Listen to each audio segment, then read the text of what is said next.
Get your black hands off my mother. Gregory Morrison's voice sliced through silent night. Simone Taylor froze, spoon mid-air, soup dripping onto white linen. Sir, she couldn't eat alone. I was helping. Helping? Gregory stepped closer. $3,000 suit, $50,000 watch. You're a waitress. $11 an hour. You don't touch people like us. I apologize, sir. You're sitting at my family's table, feeding my mother, like you belong here. Simone lowered her eyes. Then Gregory saw it. His mother was smiling. Eleanor Morrison, 81, stage 4 Parkinson's, 3 years without a smile, 11 caregivers, $40,000 a month. Nothing worked. A black waitress in a stained apron did what all of them couldn't. Gregory stared at the woman he'd never noticed. 3 years she'd worked here. 3 years invisible. His mother hadn't smiled for anyone. Until tonight. Until her. 3 years invisible. Tonight, she made his mother smile. Who was she? Gregory's eyes swept over Simone like she was furniture, something to be assessed, appraised, dismissed. Henderson. The manager materialized instantly. Paul Henderson, 45, sweating through his starched collar despite the December chill seeping through the windows. Yes, Mr. Morrison? Why is this waitress sitting with my mother? Henderson's face drained of color. I don't know, sir.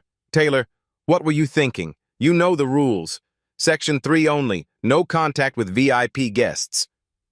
Simone stood slowly, smoothed her apron, the same black apron she'd worn for 1,095 days, the same apron she'd tied every Christmas Eve standing in the kitchen doorway, watching Eleanor Morrison through the window. I was helping Mrs. Morrison eat, Mr. Henderson.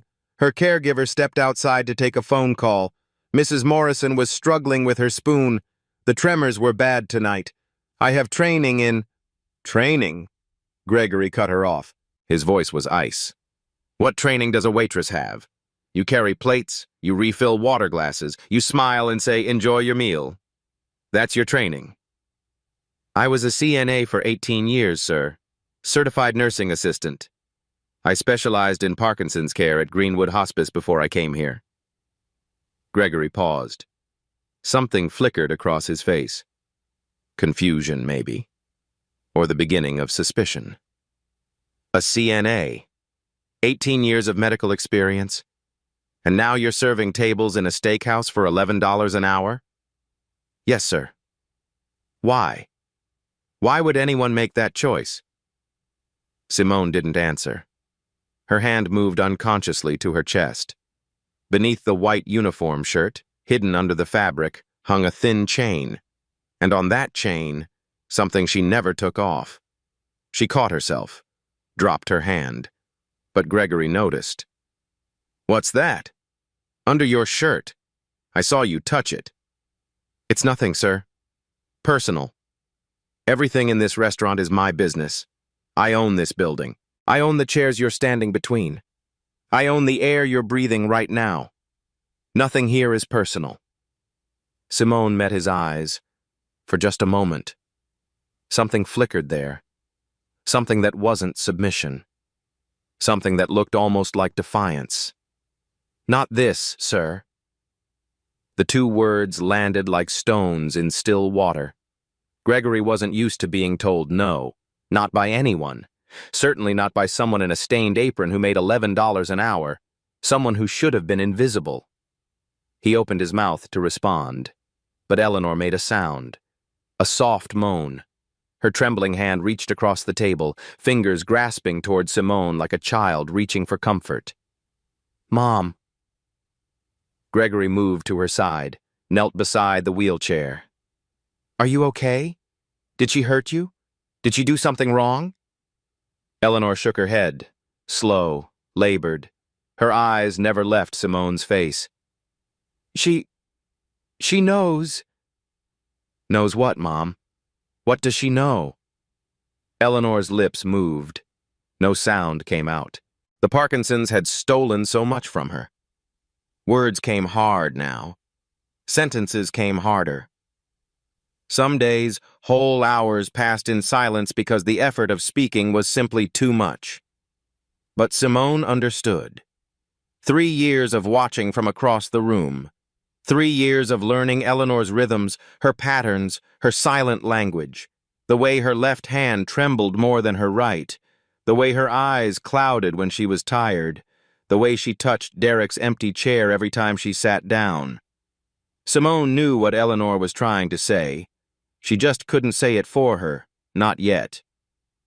"Mrs. Morrison needs rest," Simone said quietly.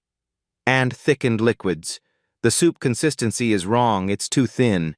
She could aspirate if she's not careful." Gregory stared at her. "How do you know what consistency she needs?" 18 years, sir. I told you. I've cared for dozens of Parkinson's patients. I know the progression. I know the risks." "You told me you were a CNA.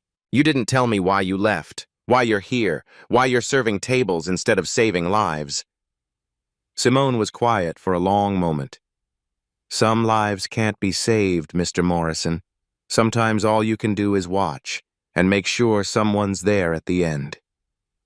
The words hung in the air between them. Gregory didn't understand, not yet, but something in his chest tightened.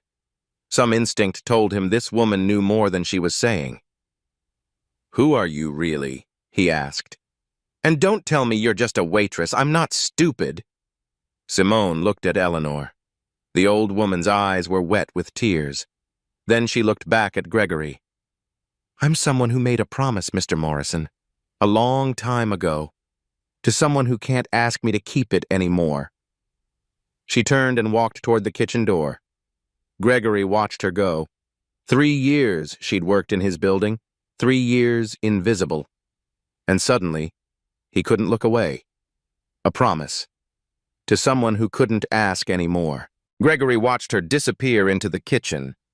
Who was she protecting? Simone made it to the supply closet before the tears came. She closed the door behind her, pressed her back against the shelves of napkins and tablecloths, slid down until she was sitting on the cold floor. Her hand found the ring under her shirt, pulled it out, held it tight. Derek. 4 years ago, Christmas Eve, the last night she'd seen him alive. Greenwood Hospice, room 114, the smell of antiseptic and dying flowers, the beep of monitors counting down the minutes he had left. She'd brought a 2-foot Christmas tree from the dollar store. Plastic. Cheap. The kind that came pre-lit with lights that flickered too fast. She'd wrapped fairy lights around his bed rail, hung a single red ornament from his IV pole. It wasn't much, but Derek had smiled when he saw it. "You brought Christmas to me." His voice was thin. The Parkinsons had accelerated faster than anyone expected. Early onset. Aggressive. Most people got decades with the disease. Derek got 6 years. By the end, he could barely hold a cup, barely sign his name, barely breathe. But he could still smile. And that Christmas Eve, he smiled at Simone like she'd given him the world. "Next Christmas," he'd said, "we'll be at the restaurant. At our table. Morrison's Steakhouse. You, me, and Mom." "And Gregory?" Derek's smile had faded, just slightly. "Gregory will come if he wants to. He usually doesn't." They didn't talk about Gregory often. The older brother who was always too busy, too important, too far away. The brother who sent checks instead of visits, who hired caregivers instead of coming home. "Sing for me," Derek had whispered. "Silent Night, like you always do." Simone had sung. Her voice cracked on the second verse. Tears ran down her cheeks, but she kept going. Because Derek asked. Because it was Christmas. Because she knew, somehow, that this was the last time. The door opened. Eleanor walked in. She stopped when she saw Simone. Saw her holding Derek's hand. Saw the ring on her finger that Derek had given her 18 months earlier. A secret engagement. A secret love. "Mom," Derek had said, "this is Simone, the woman I told you about." Eleanor didn't speak. She walked to the other side of the bed, took Derek's other hand, and when Simone reached the final verse, Eleanor sang with her. "Sleep in heavenly peace." 3 days later, Derek was gone. December 21st, 3:47 a.m. Simone held one hand. Eleanor held the other. Gregory didn't answer his phone. 17 calls from Eleanor. 17 times the phone rang in a hotel suite in Singapore. 17 times Gregory looked at the screen and thought, "I'll call her back after the meeting." He never called back. Not until it was too late. By the time he listened to his mother's voicemail, Derek had been dead for 6 hours. "He's gone, Gregory. Your brother is gone. You don't have to come now. It wouldn't matter anyway."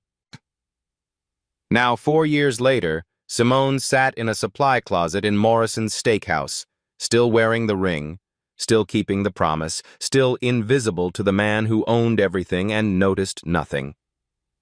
She heard footsteps outside the door. Henderson's voice. "Taylor? Taylor, Mr. Morrison wants to talk to you again. He's asking questions, lots of questions." Simone wiped her eyes, stood up, straightened her apron. She looked at the ring one more time, tucked it back under her shirt. "Coming?" she said. She opened the door, walked back toward the Morrison room, toward the man who had no idea who she was, who had no idea what his brother had meant to her, who had no idea that the waitress he'd dismissed was the woman Derek had wanted to marry. Gregory was waiting, standing by the Christmas tree. His face was different now. The anger was still there, but something else, too. Confusion, curiosity. "My mother wants you to sit with her." Simone stopped. "Sir?" "She won't eat unless you're there. She keeps reaching for you. I don't understand it, but she wants you." "I'm just a waitress, sir." "No." Gregory's eyes narrowed. "You're not. I don't know what you are yet, but you're not just a waitress." He stepped aside, gestured toward the table. "Sit. Feed her. And then you're going to tell me everything, starting with how you know my brother's name." Simone's blood went cold. "How did you—" "She said his name. While you were gone, she said Derek, and she pointed at you." Gregory's voice was hard. "My brother died 4 years ago. So tell me, Miss Taylor, how does a waitress know a dead man's name?" She said Derek's name, pointed at Simone. 4 years dead. How did a waitress know him? The main course arrived at 7:48 p.m. Gregory had insisted on ordering for everyone. Filet mignon, the Morrison Christmas tradition, the same meal the family had eaten every Christmas Eve since 1989. Simone watched the plate land in front of Eleanor. Thick cut, medium rare, beautiful presentation, completely wrong. "Sir," she said carefully, "Mrs. Morrison needs a modified diet. The filet is too solid. She could choke." Gregory didn't look up from his phone. "My mother loves filet. She's been eating it for 35 years. That was before the Parkinson's progressed to stage 4. Her swallowing reflex is compromised. She needs soft foods, pureed if possible. This texture could kill her." "I didn't ask for a medical lecture. I asked for dinner." Simone pressed her lips together, said nothing more. Candace, the caregiver, had returned from her phone call. She looked nervous, uncertain. She'd only been working for the Morrisons for 3 months. She didn't know Eleanor's patterns yet, didn't understand the warning signs that Simone had memorized years ago. "Should I cut it smaller?" Candace asked. "Into very small pieces," Simone said. "Pea-sized. And tilt her wheelchair back slightly, 15 degrees. It opens the airway." Candace nodded, started cutting. Her technique was wrong, the pieces were still too large, but Simone couldn't say anything else. Gregory was already glaring at her. The first few bites went fine. Eleanor chewed slowly, swallowed with effort. Her hand trembled as Candace brought the fork to her mouth. Then it happened. 7:52 p.m. A piece of filet, too large, not chewed enough. Eleanor's eyes went wide. Her mouth opened. No sound came out. Silent aspiration. The most dangerous kind. No coughing, no gagging. Just silence as the airway closed. Eleanor's lips turned gray, then blue. Her hand clawed at her throat. Candace screamed. "She's choking! Someone help! She's choking!" Gregory jumped up, knocked his chair over. "Mom! Mom, can you hear me?" He didn't know what to do. Stood there frozen. Phone in hand, completely useless. Simone was already moving. "Everyone back! Now! Give me room!" She reached Eleanor in 3 steps, assessed the situation in 2 seconds. Blue lips, silent, no air moving. 60 seconds until brain damage, 90 until death. "This isn't standard Heimlich," Simone said, positioning herself behind the wheelchair. "She has osteoporosis. Parkinson's has weakened her bones. I thrust too hard, I break her ribs, pierce a lung, kill her." She tilted the wheelchair back, 15 degrees, placed her hands on Eleanor's sternum. Not a fist. Flat palms, gentle pressure. Modified abdominal compression, pulse, not thrust. Watch and learn. 1, 2, 3. Her hands moved with 18 years of precision. Controlled, careful, each compression a calculated risk. "Mrs. Morrison, Eleanor, I need you to try to cough. Push it out. You can do this. You're strong. Push." 4, 5. Eleanor's face was purple now, 45 seconds gone. "Come on. Come on. Don't give up. Not tonight. Not on Christmas." 6, 7.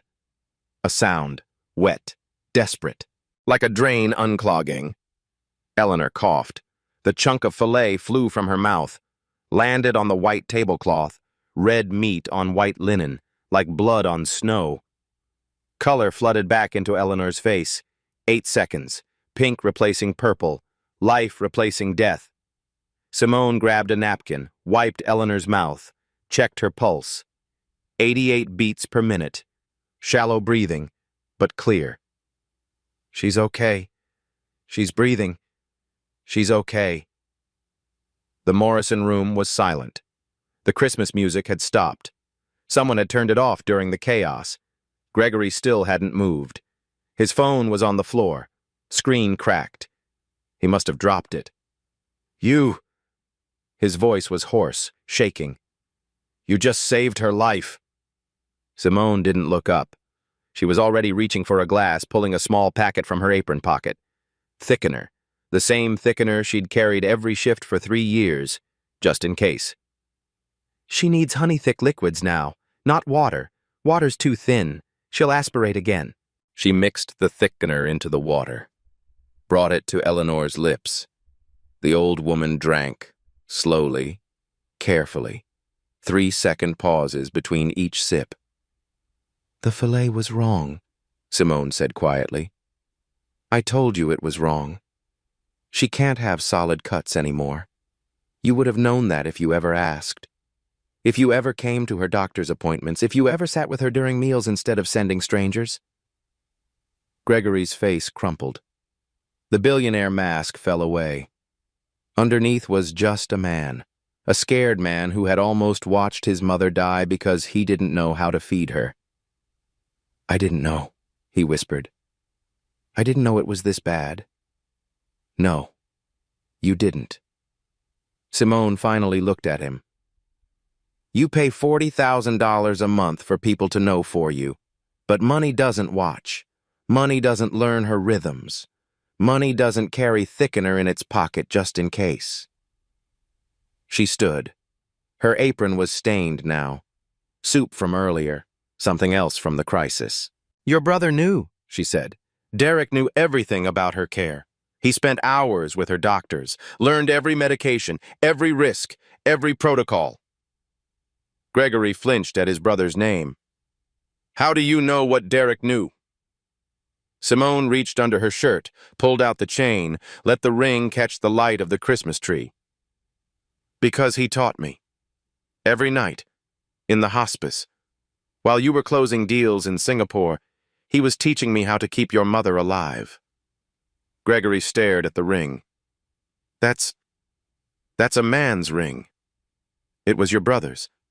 He gave it to me 18 months before he died. She paused. We were engaged, Mr. Morrison. Derek was going to marry me. Christmas Day, 4 years ago. The silence was absolute. He didn't make it to Christmas. Engaged to his brother. 4 years of secrets. Gregory stared at the ring and saw everything he'd missed. Eleanor's voice came out stronger than it had in months. I knew. Gregory turned. What did you say? I knew who she was from the first day. Eleanor's hand found Simone's, held tight. 3 years ago, January. She walked into this restaurant wearing that black apron. Her hands were shaking when she tied it. Simone's eyes widened. Mrs. Morrison. I recognized her voice before I recognized her face. Eleanor's gaze was clear, focused. The near-death experience had sharpened something inside her. She hummed while she worked. Silent Night, the same song she sang for Derek in the hospice. Gregory looked between them. You knew? For 3 years you knew she was here? Why didn't you say anything? Because I needed to be sure. Eleanor squeezed Simone's hand. I needed to know why she came, whether it was for the money, for revenge, for the lawsuit Victoria kept warning me about. Gregory's head snapped toward Simone. Lawsuit? What lawsuit? I dropped it.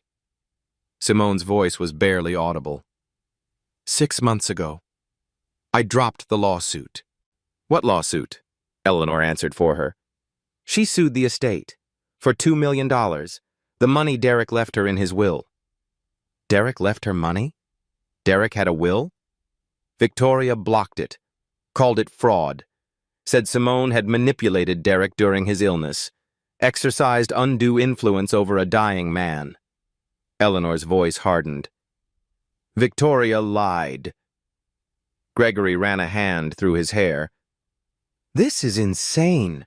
This is absolutely insane. My brother had a secret fiancé. He left her money. She sued us, and now she's working as a waitress in our restaurant? She dropped the lawsuit, Eleanor repeated. 6 months ago. No settlement, no payment. She just let it go. Why? Simone finally spoke. Because that's not why I came. The lawsuit was grief, anger. Victoria had me removed from Derek's funeral, said I was a predator, said I had no claim to him. And the $2 million? I don't want his money. I never wanted his money. Simone's eyes were wet. I wanted his family to know I existed, that we were real, that 6 years of loving him wasn't something I imagined. Eleanor looked at her son. 3 years, Gregory. She's been here 3 years, serving tables, making $11 an hour, watching me from across the room, never approaching, never asking for anything. Then why stay? Why put yourself through that? Simone pulled out a piece of paper from her apron pocket, worn, soft, folded 1,000 times. Because of this. Because Derek asked me to. She didn't unfold it. Not yet. But she held it like it was holy. He wrote me a letter, the night before he died, Christmas Eve. His hands were shaking so badly he could barely hold the pen. But he wrote it anyway. What does it say? It says, to find you. Simone looked at Eleanor. To stay close to you, to watch over you, any way I could. Eleanor smiled. That same smile that had started everything. Any way she could? Eleanor repeated. So she became a waitress. She became in a restaurant she knew I visited every Christmas, just to see my face, just to know I was still alive. Gregory sat down heavily. 3 years. You've been keeping a promise to my dead brother for 3 years, and I didn't even know your name. Any way she could. Derek's last wish. Simone had spent 3 years in an apron keeping it. They left Morrison's steakhouse at 10:15. Gregory drove. No chauffeur, no town car, just his Range Rover and the weight of everything he'd learned.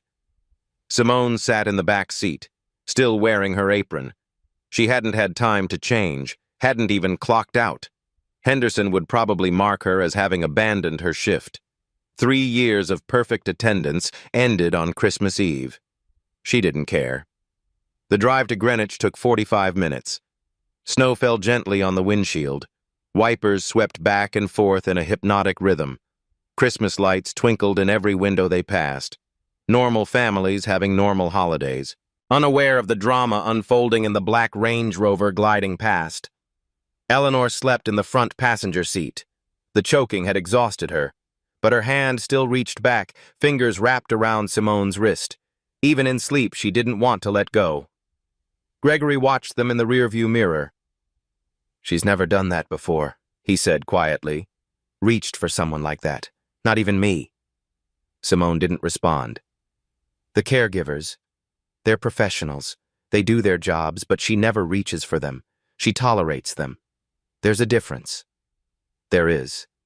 But she reaches for you. She knows who I am, Mr. Morrison. She's known for 3 years. I'm not a stranger to her. I'm not someone you hired. I'm someone who showed up. Gregory was quiet for a long moment. I should have shown up. Yes, you should have. I thought if I paid enough, if I hired the best people, I thought that was the same thing. It's not. I know that now. The Morrison estate appeared through the trees. White columns, gray stone, a 10-foot Christmas tree blazing in the front window.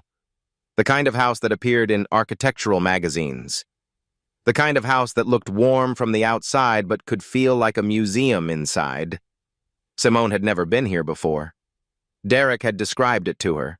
The long driveway, the fountain that froze over in winter, the wraparound porch where he used to sit with his mother on summer evenings.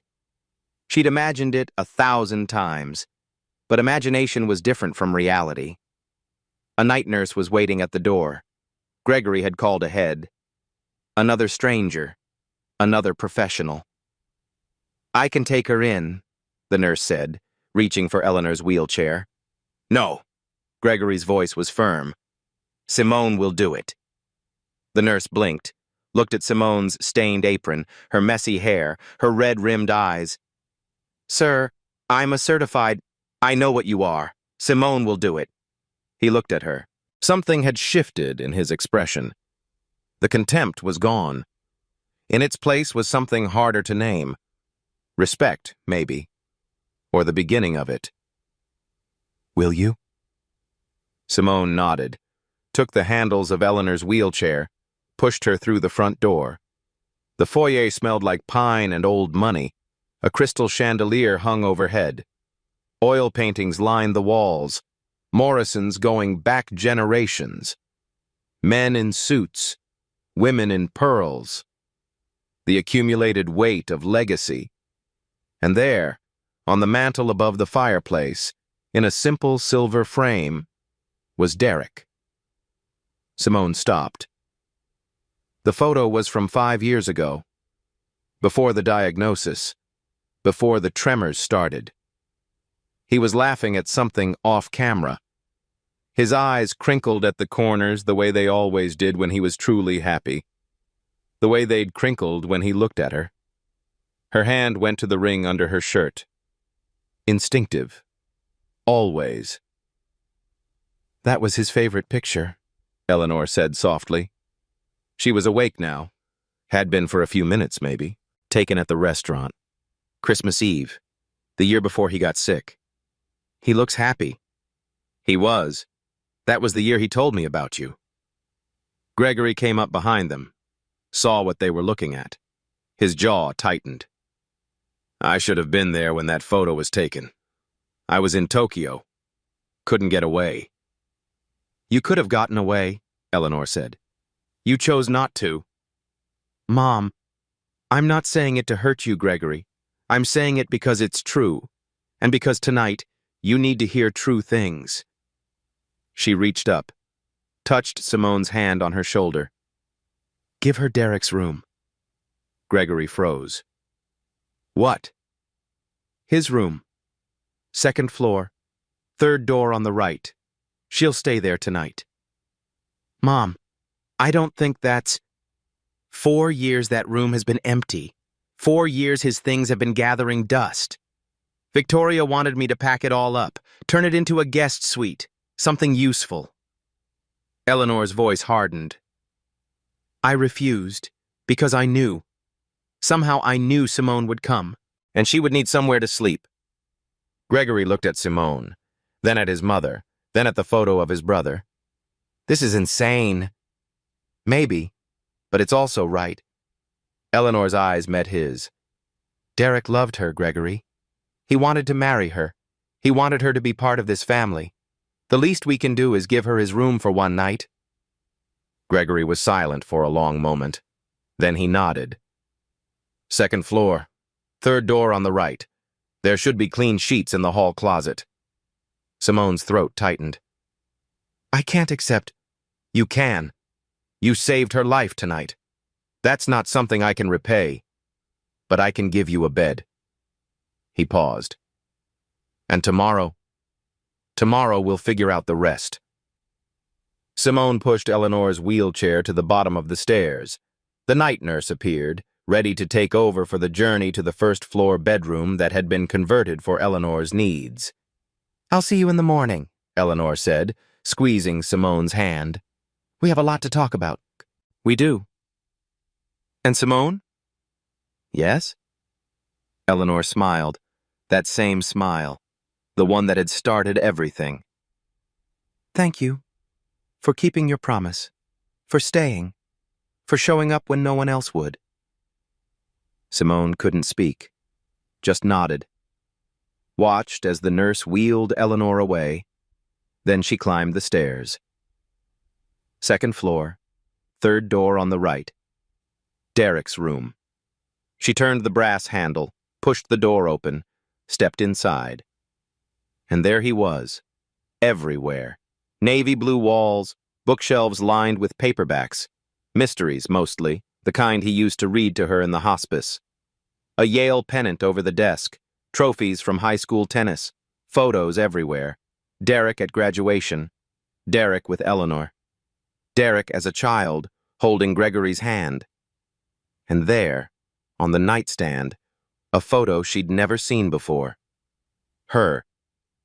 Simone at a coffee shop, laughing, unaware the photo was being taken. Derek must have captured it without her knowing. Must have printed it, framed it, kept it here in his childhood room where no one would think to look. She picked it up, held it to her chest. I found her, she whispered to the empty room. To Derek, to the ghost of him that lingered in every corner. I kept my promise. I'm inside now. I'm home. The tears came. 3 years of them. 3 years of watching from across a restaurant. 3 years of silence and patience and waiting and hoping. She changed out of her apron, found one of Derek's old sweaters in the closet, soft blue cashmere. It still smelled faintly of him, or maybe that was her imagination.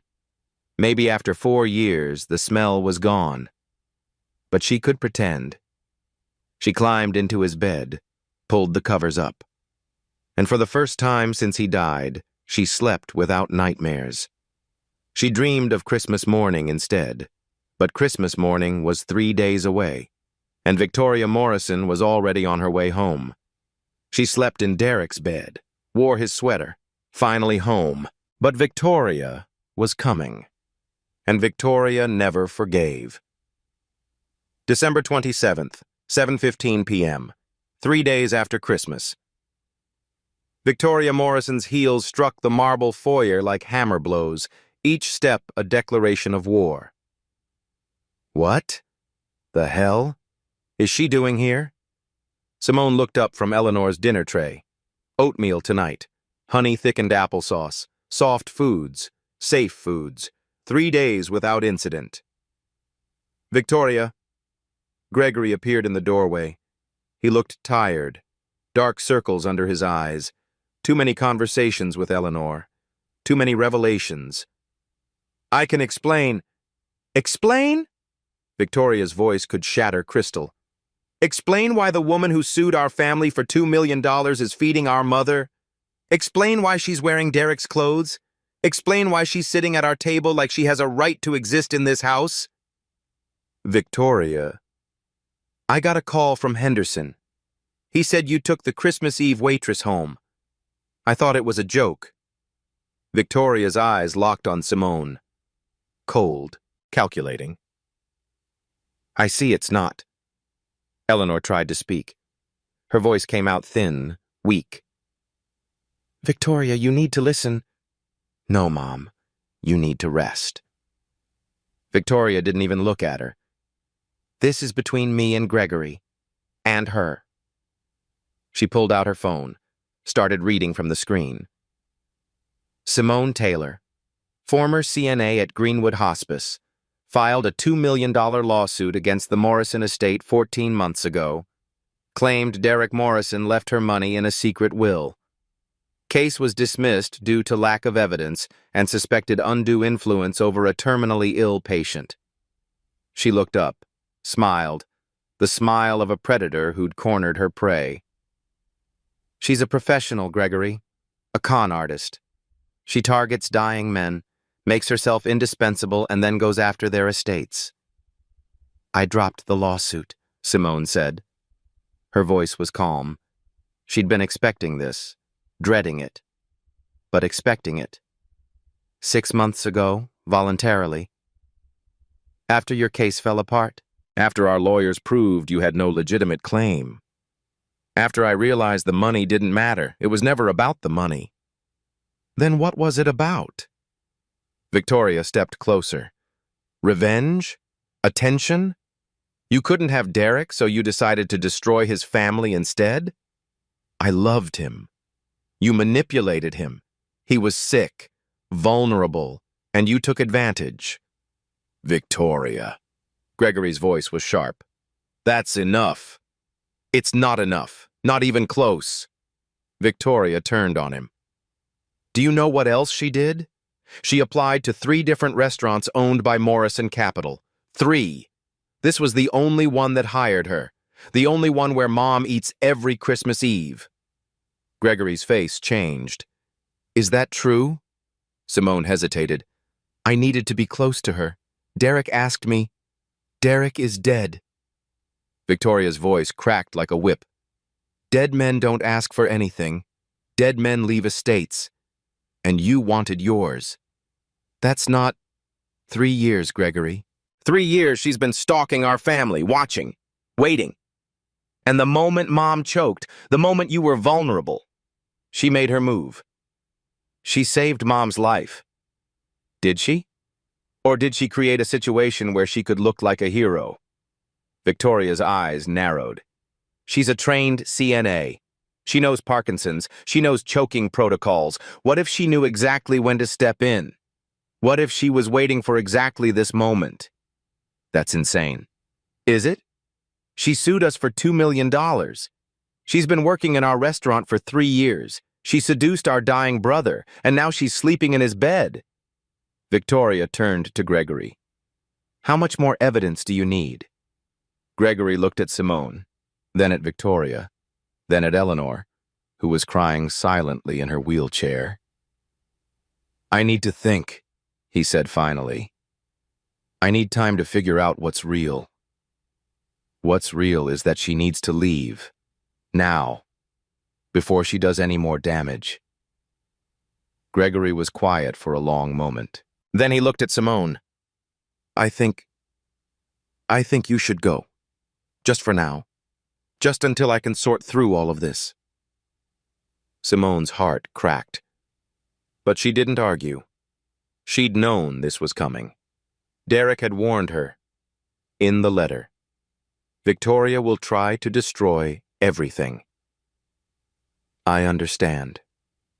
She stood, walked to the door, stopped. I dropped the lawsuit because I didn't want Derek's money. I wanted his family to know I existed. That's all I ever wanted.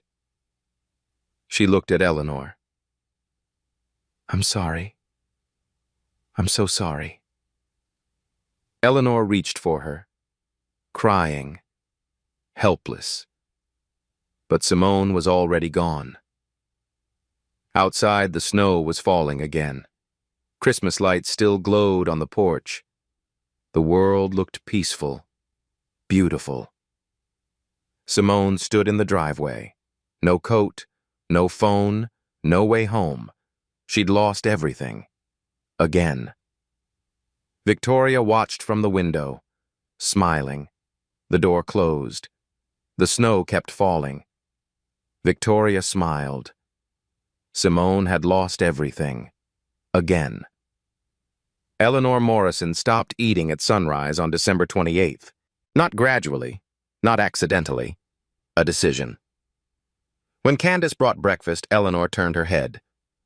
When the night nurse offered water, Eleanor pressed her lips shut. When Gregory came to apologize, to explain, to beg her to understand, Eleanor closed her eyes and pretended to sleep. She wasn't sleeping. She was waiting. Waiting for her son to understand what he'd done. 24 hours passed, then 48. By the morning of December 29th, Eleanor's vitals were dropping, blood pressure low, pulse weak, the first signs of dehydration setting in. The doctor arrived at 11 a.m., Northwestern Memorial's head of geriatric care, $500 an hour, the best money could buy. She's not presenting any physical obstruction, he said, reviewing Eleanor's chart. Her swallowing reflex is intact. Cognitive function is stable. This isn't the Parkinson's. Then what is it? Gregory's voice was desperate, ragged. He hadn't slept in 2 days. It's volitional, intentional. She's choosing not to eat. That's suicide. It's protest. The doctor looked at him steadily.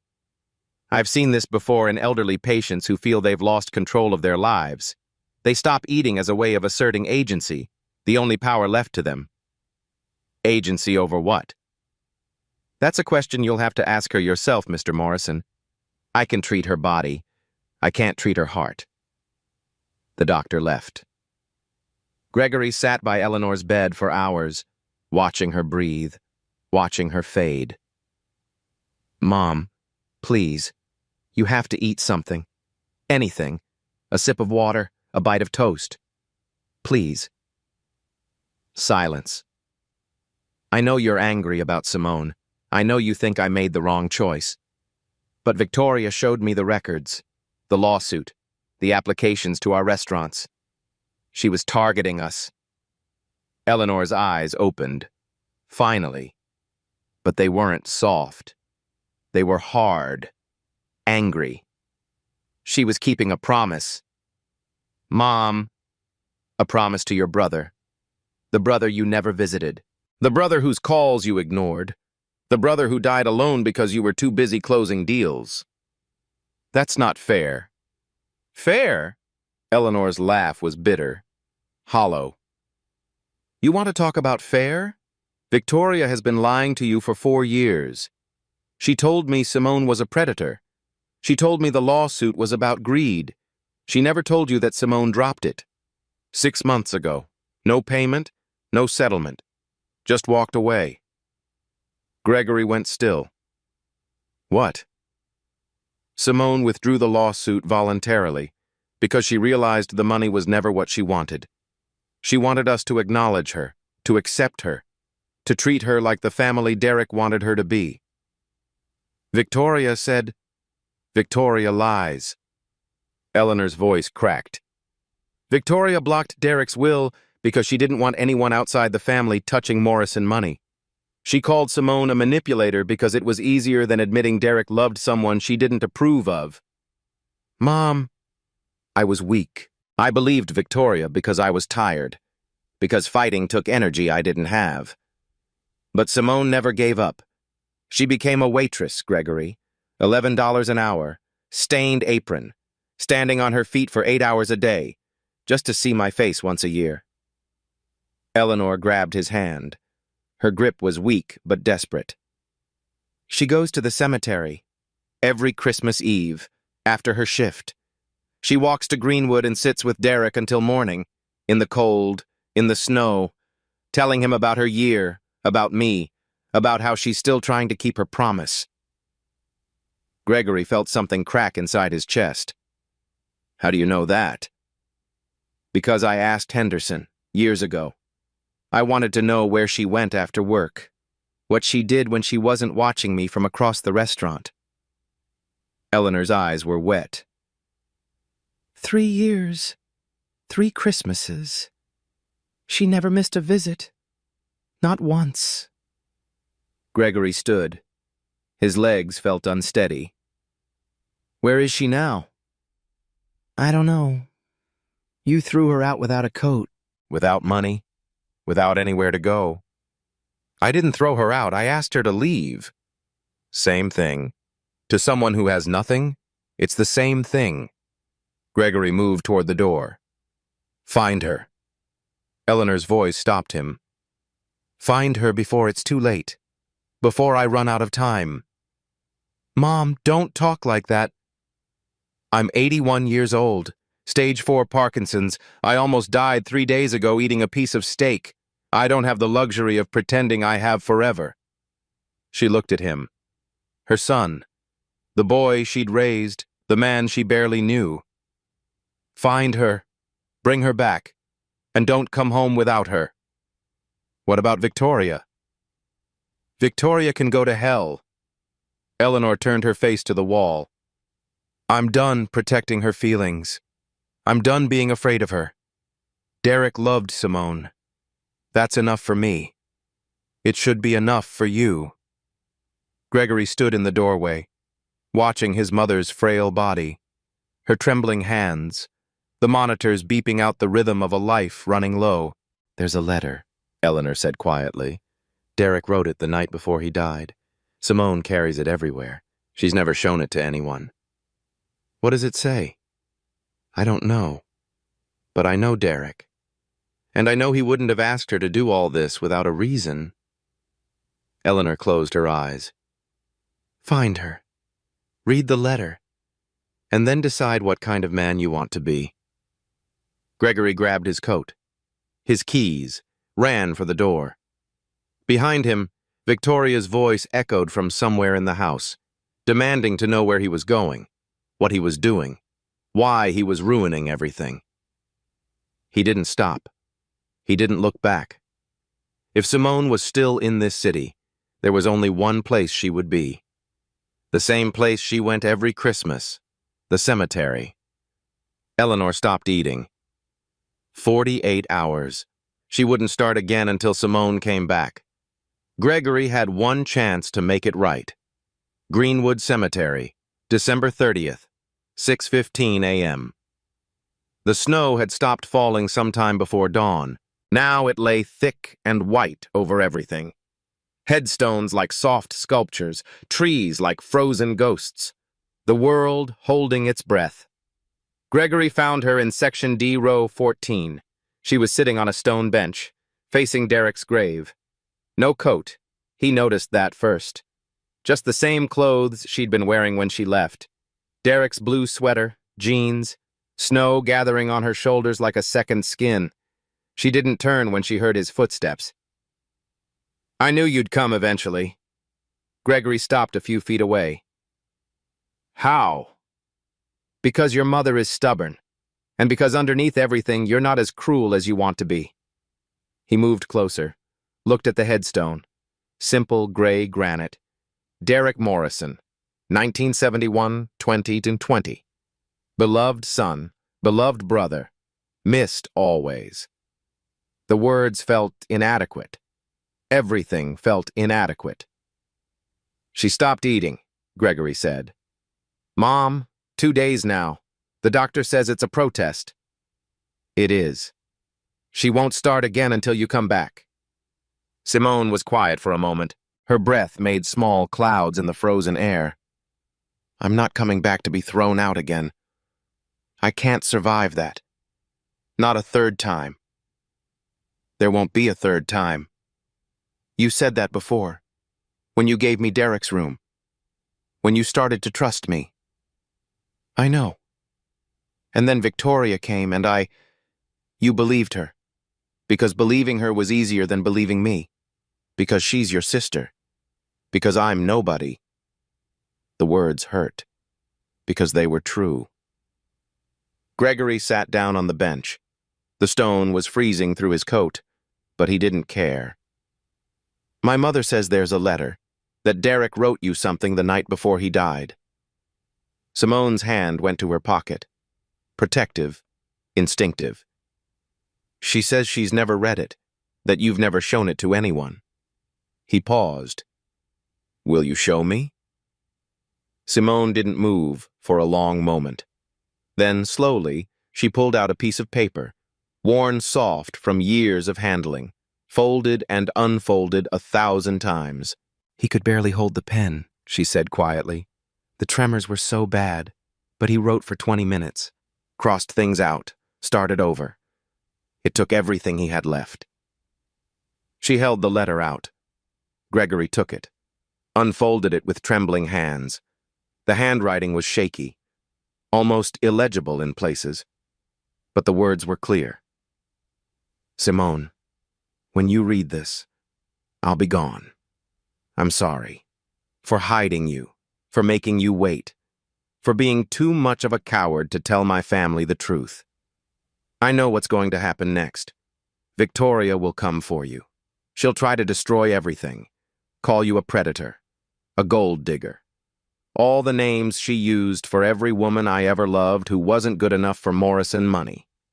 Gregory won't help. He's too far away, too busy. He'll believe whatever Victoria says because believing her is easier than believing a stranger. Mom knows about you. She loves you. But she's too weak to fight Victoria alone. I'm not asking you to forgive them. I'm asking you one thing. Find my mother. Stay close to her. Any way you can. Not for money, not for inheritance, not for revenge. For me. Because after I'm gone, she'll need someone who truly loves her. Someone who won't give up. Someone who'll be there on Christmas Eve when everyone else has somewhere better to be. You're the only one I trust. Give her one more Christmas, then another. As many as she has left. That's all I ask. I love you.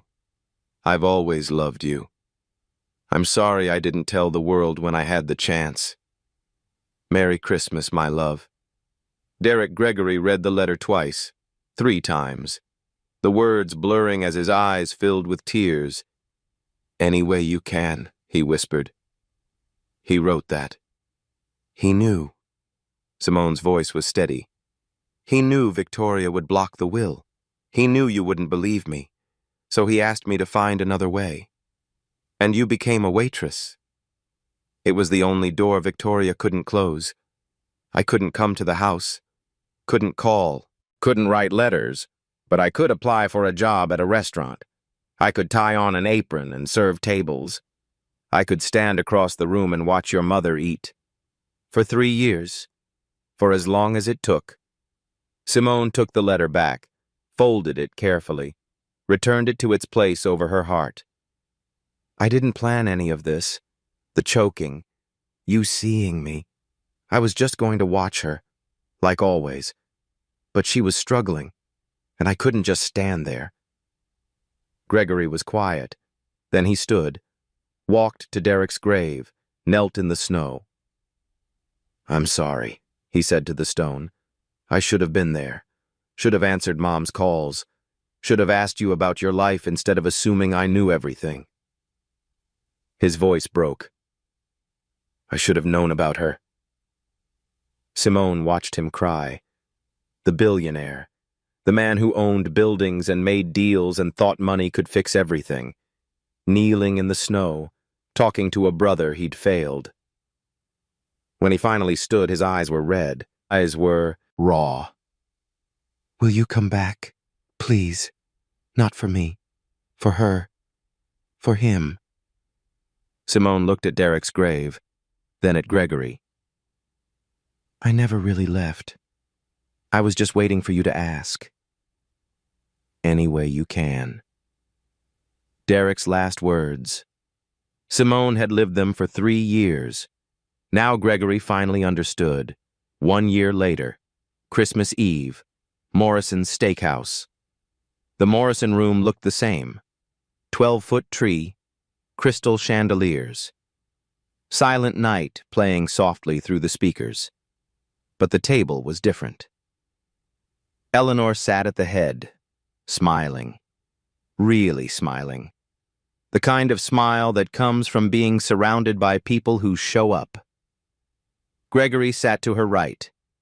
He'd learned how to cut her food properly, knew the right consistency, the right angle, the right pace.